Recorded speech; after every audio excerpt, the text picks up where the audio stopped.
નમસ્કાર ગુજરાતના અધિકારી મિત્રો, આજે આપણે જોવાના છે 6 ઓગસ્ટ 2025નું મોસ્ટ ઇમ્પોર્ટન્ટ મહત્વલક્ષી કરંટ અફેર. તે પહેલાં ખાસ કરીને ચેનલ ઉપર નવા હોય તો ચેનલને સબસ્ક્રાઈબ કરી લેવી, વિડીયો પસંદ આવે લાઈક કરવો અને તમારા મિત્રો સુધી અવશ્યથી શેર કરી દેવો. તો ચલીએ આજના ઇમ્પોર્ટન્ટ ક્લાસની આપણે શુભ શરૂઆત કરી દઈએ. તો ભારતની નૌકાદળે બ્રહ્મોસ સાથે સ્વદેશી સ્ટીલ ફ્રિગેટ આઈએનએસ હિમગીરીનો સમાવેશ કર્યો. કોના દ્વારા નિર્મિત છે? તો આ Kolkata guard ship Republic shipyard છે ને એના દ્વારા નિર્મિત છે.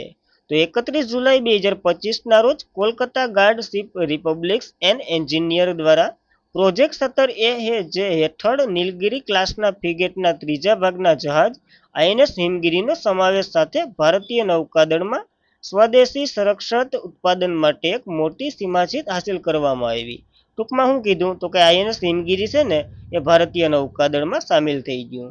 તો યાદ રાખવું, આઈએનએસ હિમગીરીની વાત કરીએ, આ યુદ્ધ જહાજ અત્યાધુનિક સ્ટીલ ટેકનોલોજી અને ફાયર પાવરનું પ્રદર્શન કરી રહ્યું છે. અતિ ઇમ્પોર્ટન્ટ છે. તે આત્મનિર્ભર ભારતની પહેલ હેઠળ ભારતની દરિયાઈ લડાઈ ક્ષમતામાં નોંધપાત્ર વધારો કરશે. યાદ રાખવું, પ્રોજેક્ટ 17A વાત કરીએ, આનું પહેલું નામ તો કે નીલગિરી હતું, એટલે કે પેલું જે જહાજ હતું ને એનું નામ નીલગિરી. ત્યાં આપણે તેને નીલગિરી વર્ગના યુદ્ધ જહાજો પણ કહીએ છીએ. 4 જહાજો જે નીલગિરી, ઉદયગિરી, તારાગીરી અને મહેન્દ્રગીરી, એનું કામ તો કે મજગાંવ ડોક શિપ બિલ્ડિંગ્સ લિમિટેડ ગોવા ખાતે છે ને એ બનાવી રહ્યું છે. જ્યારે 3 જહાજો હિમગીરી, દુનાગીરી, વિદ્યાગીરી વગેરે તો કે કલકત્તાવાળી જે ગાર્ડ રીપ શિપ પબ્લિક જે બિલ્ડિંગ છે ને એ બનાવી રહ્યું છે. તો આ બંને જહાજો વિશે ડિફરન્સ યાદ રાખવું. ત્યારબાદ વિશ્વમાં ભારત અંગ ટ્રાન્સપોર્ટમાં કેટલામાં ક્રમે રહ્યું છે? તો 3જા ક્રમે રહ્યું છે. અને આ બધી જ માહિતી આપી આપણા કેન્દ્રીય આરોગ્ય અને પરિવાર કલ્યાણ મંત્રાલયના મંત્રી જગત પ્રકાશ નડ્ડાએ. તો ગયા વર્ષ કે લગભગ 18,900 ટ્રાન્સફર થયા અંગના અને એક નોંધપાત્ર સીમાચિહ્ન હાંસલ કર્યું છે ભારતે. જે એક વર્ષમાં સૌથી વધુ અંગદાન વૈશ્વિક સ્તરે 3જા ક્રમે રહ્યું છે ભારત. યાદ રાખવું, પ્રથમ ક્રમે યુએસ અમેરિકા, દ્વિતીય ક્રમે ચાઇના અને તૃતીય ક્રમે ભારત છે.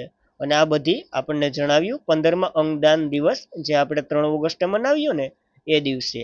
આમાં ગુજરાતને 3 એવોર્ડો પણ મળ્યા છે, તો એના વિશે પણ ચર્ચા કરી લઈએ. જેમાં ગુજરાત સરકારને એક્સલન્સ ઈ promote of the organ donation માટે એક એવોર્ડ મળ્યો. ન્યૂ સુરત સિવિલ હોસ્પિટલને બેસ્ટ નોન ટ્રાન્સપ્લાન્ટ ઓર્ગેન રિફાઇલ સેન્ટર માટે મળ્યો. કિડની ઇન્ડસ્ટ્રીને જે ટ્રાન્સપ્લાન્ટ કસ્ટર ડેશ સર્વેક્ષણ હોસ્પિટલ કેટેગરીમાં એવોર્ડ મળ્યા. તો આ ત્રણેય બોડી વિશે માહિતી યાદ રાખવી. 3 એવોર્ડો મળ્યા છે. અને ગુજરાત અંગદાનમાં પ્રથમ ક્રમે છે, તો એ પણ યાદ રાખવું. રાજ્યમાં માલ્ટા કયા વર્ષમાં કોમનવેલ્થ યુથ ગેમનું આયોજન કરી રહ્યું છે? તો 2027નું શેડ્યુલ જાહેર થઈ ગયું. માલ્ટા 2027ના અંતમાં 8મી કોમનવેલ્થ યુથ ગેમ્સ આયોજન કરશે. જે 77 દેશો અને પ્રદેશો 14 થી 18 વર્ષની વયના 1000થી વધુ ખેલાડીઓ 8 રમતોમાં ભાગ લે. અને આ વખતે તો જે સ્કેલિંગ અને વોટર પોલોનો પણ સમાવેશ કર્યો છે. તો યાદ રાખવું, કોમનવેલ્થ ગેમ્સની વાત કરીએ ને જે સામાન્ય છે, આ તો યુથ ગેમ્સ છે. આ પહેલી આવૃત્તિ 1930માં હેમિલ્ટન કેનેડા ખાતે થઈ હતી. છેલ્લી 2022માં થઈ હતી બર્મિંગહામ યુકે ખાતે. ભારત એક વખત યજમાન કરી ચૂક્યું છે, 2010માં 19મી આવૃત્તિ હતી ને એનું. અને આગામી 2024માં 23મી આવૃત્તિ ગ્લાસ્કો સ્કોટલેન્ડ ખાતે યોજાવાની છે. યાદ રાખવું. હવે કોમનવેલ્થ યુથ ગેમની વાત કરીએ, જેની પહેલી આવૃત્તિ 2000માં સ્કોટલેન્ડ ખાતે થઈ હતી. ભારત ત્રીજી આવૃત્તિની વાત કરી હતી. તો ત્રીજી આવૃત્તિ કઈ થઈ હશે? તો આઈ થિંક 2006ની આજુબાજુ થઈ હશે પુણેમાં. અને છેલ્લી આવૃત્તિ 2023માં ત્રિનિદાદ અને ટોબેગોમાં થઈ હતી. જેમાં ભારતે કંઈ સારું પ્રદર્શન તો નહોતું કર્યું. 17મા ક્રમે રહ્યું હતું 5 મેડલ સાથે. ટોપ ઉપર ઓસ્ટ્રેલિયા રહ્યું હતું. હવે 2027માં 8મી આવૃત્તિ માલ્ટામાં યોજાવાની છે. તો એ આવશે ત્યારે એ પણ જોઈ લેશું. ત્યારબાદ મેગ્નસ કાર્લસને ચેસ સ્પોર્ટ વર્લ્ડ કપની પ્રથમ આવૃત્તિ જીતી.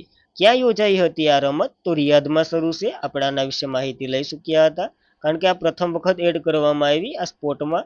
તો કાર્લસ માર્સન જે 1 ઓગસ્ટના રોજ 2025માં સ્પોર્ટ વર્લ્ડ કપમાં ચેસ ગ્રાન્ડ ફાઇનલમાં એરિલેઝા ફિરોઝને હરાવી તેમની સુપ્રસિદ્ધ રીમૂલ વધ એક ટ્રોફી ઉમેરી છે. તો ખાસ યાદ રાખવું, આ પહેલીવાર છે જ્યારે સ્પોર્ટ વર્લ્ડ કપમાં શેષનું આયોજન કરવામાં આવ્યું હતું. મેગ્નસ કાર્લસન જે એટલે કે 2,50,000ની ઇનામી રકમ સાથે આ ટાઇટલ એને જીત્યું છે. તો ખાસ આંકડો બહુ મોટો છે, તો પહેલી વખત થયું એટલે યાદ રાખવું. સ્પોર્ટ વર્લ્ડ કપની વાત કરીએ, આંતરરાષ્ટ્રીય સ્પોર્ટ ટુર્નામેન્ટ છે. આનું આયોજન સ્પોર્ટ વર્લ્ડ કપ ફાઉન્ડેશન દ્વારા થાય છે, જેની શરૂઆત 2024માં રિયાદ સાઉદી અરેબિયામાં થઈ હતી અને આ વખતે અહીંયા જ યોજાઈ છે. જે બીજી આવૃત્તિ છે, તો શેષને પહેલી વાર રમતને એડ કરી એટલે એની પહેલી આવૃત્તિ થાય. તો યાદ રાખવું, પ્રશ્ન કેવી રીતના પૂછાય એ મુજબ. ત્યારબાદ એશિયન રગ્બી અંડર-20 સેવન્સ ચેમ્પિયનશિપ 2025નું યજમાન ભારતનું કયું રાજ્ય કરી રહ્યું છે? તો બિહાર કરી રહ્યું છે અને એનો માસ્કોટ જાહેર કરી દેવામાં આવ્યો. તો બિહારના મુખ્યમંત્રી નીતિશ કુમાર 3 ઓગસ્ટ 2025ના રોજ એશિયન રગ્બી અંડર-20 સેવન શા માટે? તો કે 7 ખેલાડી ભાગ લેવાના છે, નકર તો રગ્બીમાં 15 જેટલા ખેલાડી હોય. ચેમ્પિયનશિપ માસ્કોટનું અનાવરણ થયું છે. આ ચેમ્પિયનશિપ બિહારમાં પહેલીવાર થઈ રહી છે. 9 થી 10 ઓગસ્ટના રોજ રાજગીરી પોસ્ટ કોમ્પ્લેક્સ ખાતે, અને આ 7 સભ્યની ટીમની ઇવેન્ટ છે, જેમાં એશિયન પુરુષ અને મહિલા બંને ટીમો ભાગ લેશે. અશોક નામથી એક માસ્કોટ, જેનું સસલા જેવું અનાવરણ છે, એને પ્રતિક જે રગ્બીનું મહત્વપૂર્ણ છે એને સામેલ કર્યું છે માસ્કોટ તરીકે. તો યાદ રાખવું આવું બધી નવું નવું.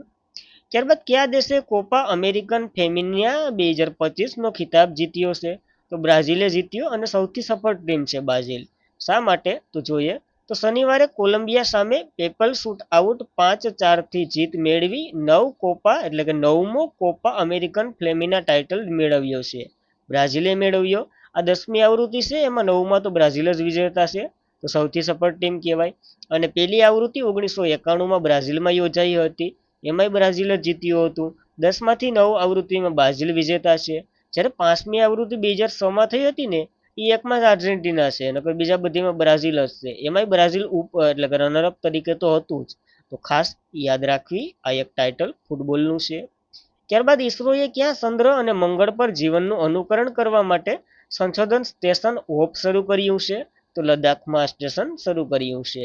આ ઈસરોની એક મંગળ પર સેલ્યુલસ પ્રયોગ છે, જે ચંદ્ર અને મંગળ પર સંભવિત માનવયુક્ત અવકાશ મશીનને તૈયાર કરવા માટે ભારત વૈજ્ઞાનિક જે લોકપ્રિયમાં સામેલ બેંગલુરુ સ્થિત એક કંપની છે ને પોટેશન લદ્દાખ, જે લદ્દાખના ત્યોન્સ્કાર હિમાલય આઉટ સ્પોટ ફ્રેગેટ ખાતે આ બનાવી રહ્યું છે, જેનું ફૂલ ફોર્મ એ થાય હોપનું શું ફૂલ ફોર્મ થાય છે?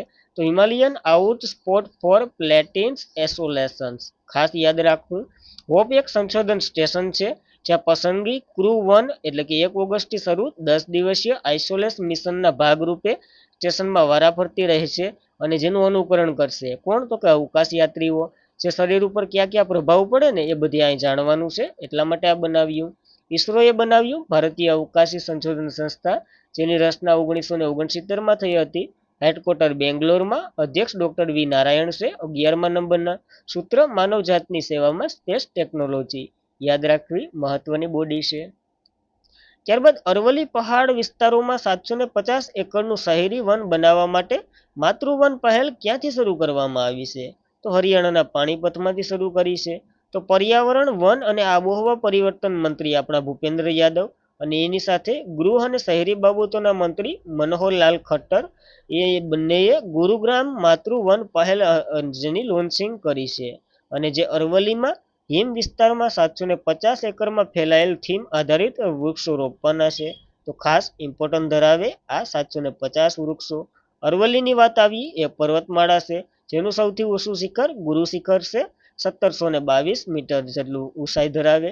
શરૂઆત થલતેજથી થાય છે, અને થલતેજ અમદાવાદમાં આવેલું છે, અમેરિકામાં. હું ગુજરાત, રાજસ્થાન, હરિયાણા, દિલ્હી એમ કરીને દિલ્હીના રાયસીના સુધી ફેલાયેલી છે. વિશ્વની સૌથી જૂની અથવા તો અવિષ્ટીય ગેડ પર્વતમાળા છે. સૌથી વધુ રાજસ્થાનમાં છે, અને રાજસ્થાનના લોકો આને સાપ કહે છે, કારણ કે જે મોસમી પવનો આવે એ સમાંતર વહી જાય એટલા માટે. નદીની વાત કરીએ તો પર્વત એટલે પાર્વતી, બનાસ, સાબરમતી વગેરે ઉદ્ભવે. ઘાટ તો કે હલ્દી ઘાટી આના છે, અને આનું બીજું ઊંચું શિખર પૂછે ને તો કુંભલગઢ છે. પેલું તો ગુરુ શિખર છે, તો ખાસ ઇમ્પોર્ટન્ટ. હવે તમારા માટે એક પ્રશ્ન, અરવલ્લીનું સૌથી ઊંચું શિખર ગુજરાતમાં કયું છે? એ તમારે કોમેન્ટ કરવાનું છે. ત્યારબાદ 600 વર્ષમાં પહેલીવાર ક્રેસિનિકોવા જ્વાળામુખી ફાટતો દેખાયો.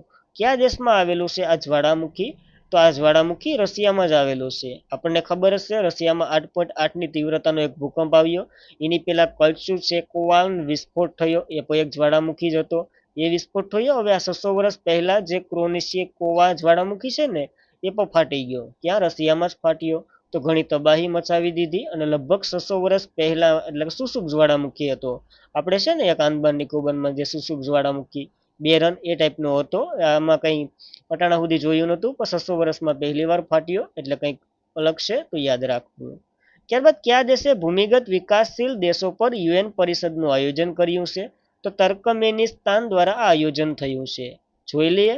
તૃતીય સંયુક્ત રાષ્ટ્ર પરિષદ ઓન લેન્ડલોક ડેવલપમેન્ટ કન્ટ્રીઝ મંગળવારે તુર્કમેનિસ્તાન આવાસ શહેરમાં શરૂ થઈ આ બેઠક. આની થીમ ભાગીદારી દ્વારા પ્રગતિને પ્રોત્સાહન આપવું. યુનાઇટેડ નેશનલ જનરલ એસેમ્બલી દ્વારા આનું આયોજન થાય છે, જેનો ઉદ્દેશ્ય આ લેન્ડલોક વાળા જે ડેવલપમેન્ટ કન્ટ્રી છે ને એનો વિકાસ કરવો. એની સામે પડકારો, ટકાઉ વિકાસ સહયોગને પ્રોત્સાહન આપવા માટેની આ એક બેઠક હતી. તો ખાસ યાદ રાખવી, તુર્કમેનિસ્તાન ખાતે ભરાણી છે. પ્રથમ સમિટ 2003માં અલમાટી કાઝાકિસ્તાનમાં ભરાણી હતી. અને તુર્કમેનિસ્તાનની વાત કરીએ, કેપિટલ અશગાબાદ છે, કરન્સી તુર્કમેનિસ્તાન મનત છે. તો ખાસ ઇમ્પોર્ટન્ટ ધરાવે આ બેઠક. અને આજના માટે એટલું જ હતું. ખાસ કરીને મિત્રો વિડીયો પસંદ આવે લાઈક કરવો, તમારા મિત્રો સુધી શેર કરી દેવો. એક સારી એવી મજા આવે તો કોમેન્ટ કરી દેવી, નકર ચેનલને સબસ્ક્રાઈબ અવશ્યથી કરી દેવી. ટેલિગ્રામમાં જોડાઈ જવું પીડીએફ માટે. તો બસ આજના માટે એટલું જ હતું. Thank you for watching this video. જય હિન્દ, જય ભારત.